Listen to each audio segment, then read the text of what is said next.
Monday, October 21st, 11:46 a.m. Good morning, Miss Angela Barnes. Well, I slept, and I guess it helped a little. I don't feel fevery, but I still can't breathe very well.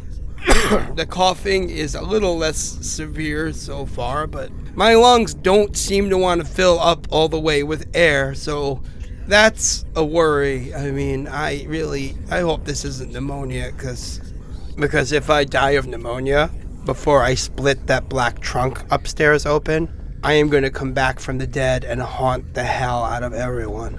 It really upsets me that I may have wasted my last good day of physical energy wandering around lost in the fog yesterday. For the life of me, I can't piece together the time I lost in the fog. I don't remember any details except for when I heard the radio. My pants weren't wet. I mean, they weren't wet very high up. So I guess that tells me I didn't wander into any deep water. But whether that means the water has receded or I never made it to the bottom of the hill, I mean, I don't know.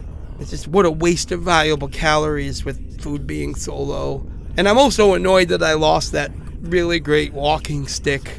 Full disclosure, it wasn't just some stick.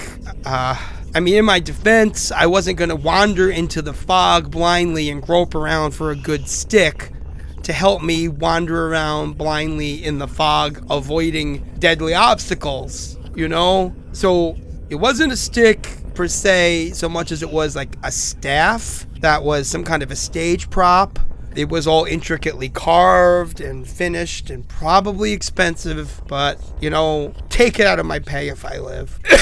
It was the perfect length for prodding ahead for, you know, pits and lakes and mud. So I took it, and it's gone. I don't know whether I should take my time and feel assured that you're listening to these and erasing the messages, or that I should be worried that I'm filling up memory or a cassette tape and it's gonna fill up and run out if I talk too long. Is someone listening to these? Is no one listening to these? If I run out of tape and I don't have any ability to leave messages, then I really will just be talking to myself, and that's gonna push me over the edge. I need to at least feel like I'm talking to somebody else. I mean, I know most of my random rambling is useless, but talking a few minutes a day to a potential someone is one of the few things keeping me sane.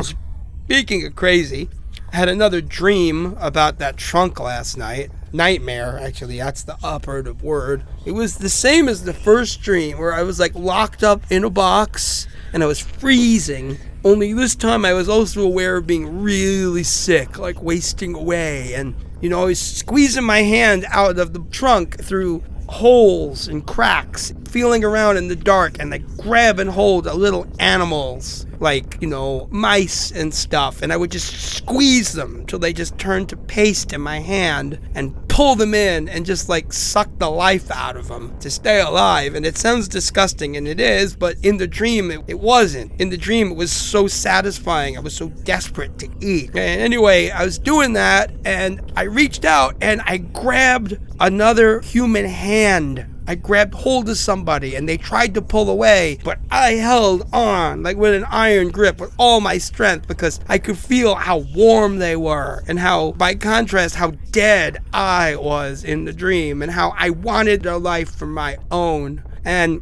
I wrenched the hand into the trunk, into the hole as much as I could, and I just sank my teeth into it. And I bit into the skin, and I just felt this like wonderful, warm life flowing into my mouth. But then the next instant, I was standing outside the trunk, and I was me, and I was in the attic, and something had pulled my hand into the trunk, and I was the one whose hand was being bitten. I felt ice cold teeth sinking into my skin, and something was just devouring my life. And I saw my skin turning pale and gray on my arm and withering. It was like getting saggy and wrinkled, and well, anyway, I woke up from that. That's how I started my day.